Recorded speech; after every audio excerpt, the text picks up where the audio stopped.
Strong words when I spoke with Ralph Peters last night. I'm joined now by Oklahoma Republican Jim Inhofe, ranking member on the Senate Armed Services Committee. Senator, welcome. Good to have you here today. Nice to be with you, Martha. Do you agree?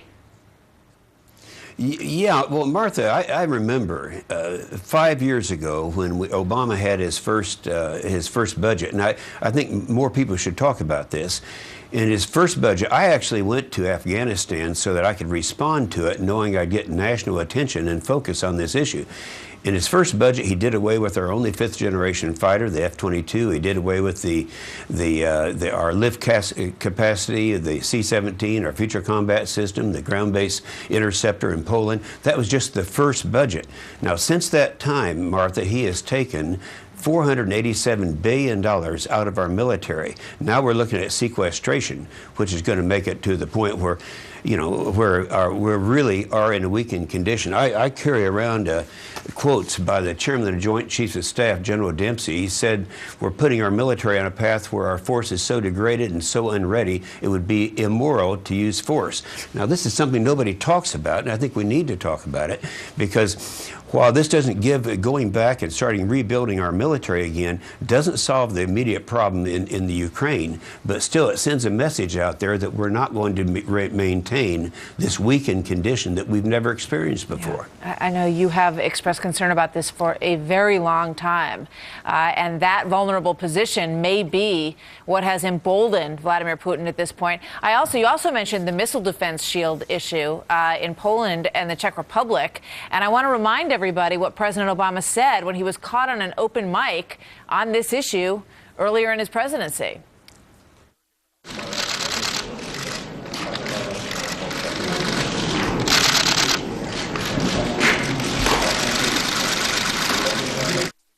What do you believe he meant in that moment? We had the words up on the screen, but he said, after my election, I will have more flexibility. And Medvedev said, OK, I'll take your message back to Putin. Martha, this is the problem. I mentioned that the first budget that he had 5 years ago, and that was when he took down the Poland. We had a ground-based interceptor going in there. Now, one of the reasons, along with the radar in the Czech Republic, I actually talked to Václav Klaus at that time. He said, are you sure if we enrage Russia by going along with this, you won't pull the rug out from under us? He did that in his first budget. And the whole reason, not the whole reason, but part of the reason that we had a ground-based interceptor is that all of ours are on the West Coast. And now we realize that Iran is going to have that capability.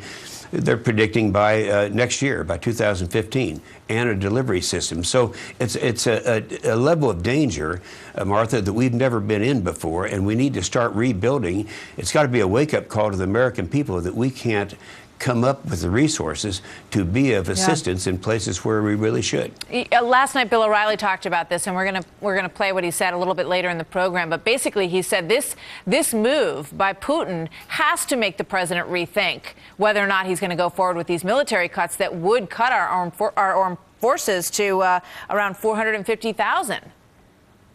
Well, actually, yeah, 420,000 it could go down. And they just talked about, earlier in your program, you talked about the size of the Russians' military, around 850,000. Yep. Now, that's over and above. That's not all just Army.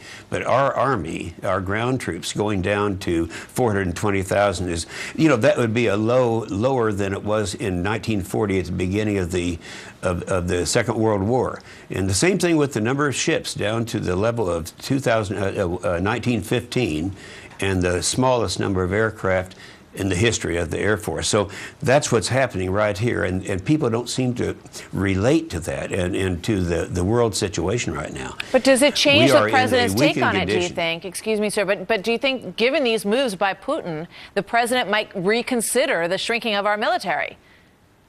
Well, I would hope so. I just don't hold a lot of hope out for that because of his past record. It's one that he should have known back when we gave him a lot of warning way back when he started this disarming of America 5 years ago, and it's just gotten worse. Now, why should sequestration be all put on the shoulders of our military? That's another good question. The military portion of our budget is only 18%, yet we're suffering 50% of the cuts. Yeah. And where is it going? It's going into his social programs. We're spending an additional $41 billion a year on food stamps, more than we did when he took office. Great point. And that's the problem that we have right now. Yep. All right, Senator, thank you. We know you've been on this for a very long time, and we will keep asking that question about whether or not this forces a reevaluation of those decisions. Thank you, sir. We'll see you next time. Thank you, Martha. All right, stay with Fox News.